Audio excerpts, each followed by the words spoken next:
প্রিয় দর্শক ও শ্রোতাবৃন্দে, আসসালামু আলাইকুম। আশা করি ভালো আছেন।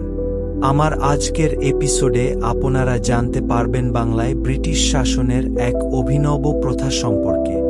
বিস্তারিত জানতে চ্যানেলটি সাবস্ক্রাইব করুন এবং ভিডিওটি না টেনে শেষ পর্যন্ত দেখুন।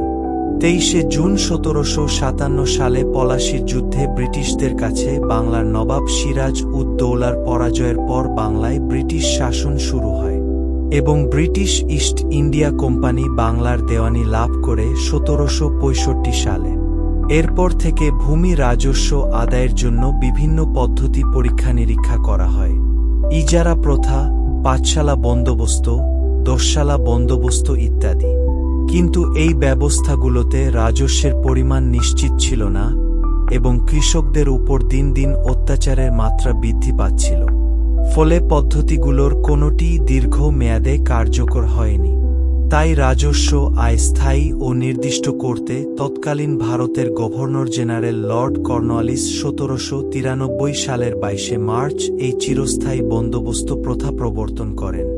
বাংলার ইতিহাসে ব্রিটিশ শাসন আমলের অন্যতম গুরুত্বপূর্ণ এবং বিতর্কিত সংস্কার হল চিরস্থায়ী বন্দোবস্ত বা পার্মানেন্ট সেটেলমেন্ট। এই চিরস্থায়ী বন্দোবস্ত ছিল এমন একটি ভূমি রাজস্ব ব্যবস্থা যেখানে জমিদারদের কাছ থেকে ব্রিটিশ সরকার নির্দিষ্ট হারে চিরস্থায়ীভাবে খাজনা নির্ধারণ করে নেয়। অর্থাৎ এটি মূলত ব্রিটিশ শাসকদের ভূমি রাজস্ব আদায়ের একটি নির্দিষ্ট ও দীর্ঘমেয়াদী পদ্ধতি ছিল। চিরস্থায়ী বন্দোবস্তের প্রাথমিক প্রস্তাবক ছিলেন ফিলিপ ফ্রান্সিস। নীতি প্রণয়নে ভূমিকা রাখেন চার্লস গ্রান্ট। পরিকল্পনায় সহায়তা করেন জন শোর এবং 1793 সালে এটি বাস্তবায়ন করেন গভর্নর জেনারেল লর্ড কর্নওয়ালিস। চিরস্থায়ী বন্দোবস্তের মূল শর্তাবলী ও বৈশিষ্ট্য ছিল: 1. জমিদারদের সাথে মালিকানা বন্দোবস্ত। এই ব্যবস্থার মাধ্যমে জমিদারদেরকে জমির স্থায়ী মালিক হিসেবে স্বীকৃতি দেওয়া হয়। তাদেরকে জমি কেনাবেচা বা দান করার অধিকার দেওয়া হয় এবং তারা সরকারকে নির্দিষ্ট হারে রাজস্ব দিতে বাধ্য থাকবেন, যা চিরকালের জন্য অপরিবর্তনীয়। 2. নির্দিষ্ট রাজস্ব নির্ধারণ। জমিদাররা মোট রাজস্বের 11 ভাগের 10 ভাগ সরকারকে দেবেন এবং 11 ভাগের 1 ভাগ নিজে রাখবেন। ভবিষ্যতে কৃষির উন্নতি বা জমির মূল্য বৃদ্ধি পেলেও সরকারের পাওনা বাড়বে না বলে ঘোষণা করা হয়। এটিই ছিল মূল কাঠামো। 3. সূর্যাস্ত আইন বা সানসেট ল। নির্দিষ্ট তারিখে সূর্যাস্তের পূর্বেই রাজস্ব পরিশোধ না করলে জমিদারির জমি নিলামে বিক্রি করে দেওয়া হতো। এটি ছিল এই ব্যবস্থার সবচেয়ে কঠোর দিক। 4. পত্তনি ও উপপত্তনি প্রথা। এই প্রথায় জমিদাররা কৃষকদের কাছে জমি ইজারা দিতে পারতেন। 5. কৃষকদের অধিকারহীনতা। এই ব্যবস্থায় কৃষকদের সরাসরি জমির কোনো স্থায়ী অধিকার দেওয়া হয়নি। তারা জমিদারের অধীনে নির্ভরশীল রায়তে পরিণত হয়ে পড়ে। চিরস্থায়ী বন্দোবস্ত প্রথা প্রবর্তনে ব্রিটিশদের কয়েকটি উদ্দেশ্য ছিল, যেমন: 1. রাজস্ব আদায় নিশ্চয়তা ও স্থিতিশীলতা আনা। 2. ইংল্যান্ডের মতো একটি আনুগত্যশীল জমিদার শ্রেণী তৈরি করা, যারা ব্রিটিশ শাসনকে সমর্থন করবে। 3. রাজস্ব আদায়ের ঝামেলা থেকে কোম্পানিকে মুক্ত রাখা। এবং 4. কৃষিতে বিনিয়োগ ও উন্নয়নে জমিদারদের উৎসাহিত করা। চিরস্থায়ী বন্দোবস্তের ফলে ব্রিটিশ শাসকদের জন্য কতিপয় ইতিবাচক দিক ছিল, যেমন: 1. আয়ের নিশ্চয়তা। কোম্পানি প্রতি বছর কত টাকা রাজস্ব পাবে তা নিশ্চিত হওয়ায় তাদের বাজেট প্রণয়ন ও প্রশাসনিক কাজ সহজ হয়। 2. ভোক্ত শ্রেণী তৈরি। এই ব্যবস্থার ফলে একটি নতুন জমিদার শ্রেণীর উদ্ভব ঘটে, যারা তাদের স্বার্থ রক্ষায় ব্রিটিশ শাসনের অনুগত সমর্থকে পরিণত হয়। 3. জমির উন্নয়ন।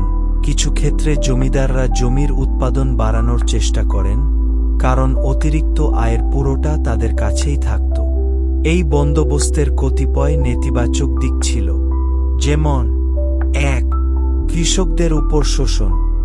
রাজস্বের চাপ শেষ পর্যন্ত কৃষকদের উপরই পড়ত। জমিদাররা নিজেদের মুনাফা বাড়াতে কৃষকদের কাছ থেকে অতিরিক্ত খাজনা আদায় করতেন। 2. পুরানো জমিদারদের পতন। সূর্যাস্ত আইনের কঠোরতার কারণে অনেক ঐতিহ্যবাহী ও পুরাতন জমিদার পরিবার তাদের জমিদারি হারায়। 3. অনুপস্থিত জমিদার। অনেক জমিদার শহরে মূলত কলকাতায় বসবাস শুরু করেন এবং গ্রামের জমি দেখাশোনার ভার নায়েব গোমস্তাদের উপর ছেড়ে দেন, যা কৃষকদের দুঃখ আরও বাড়িয়ে দেয়। 4.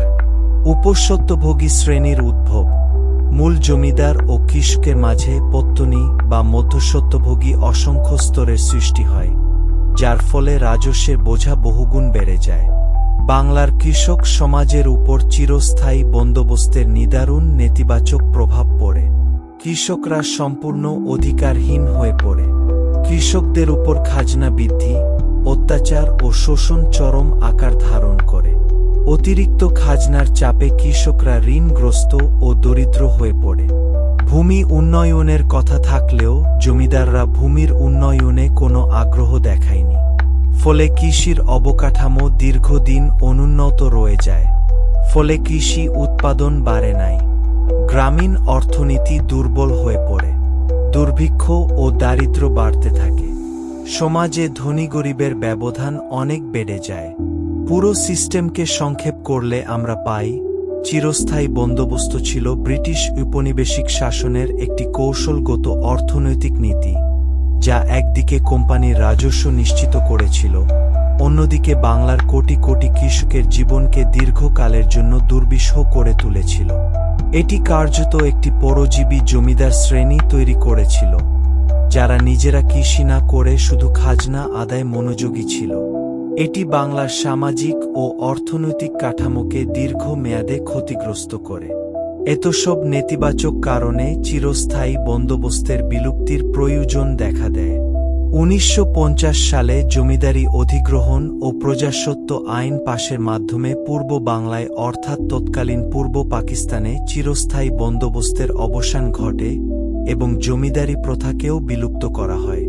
প্রিয় দর্শক ও শ্রোতাবৃন্দ, ভিডিওটি কেমন লাগলো কমেন্টে জানান। ভালো লাগলে লাইক ও শেয়ার করুন। আর এই ধরনের ঐতিহাসিক শিক্ষামূলক ভিডিও সহজে পেতে চ্যানেলটি সাবস্ক্রাইব করে সাথেই থাকুন। ধন্যবাদ।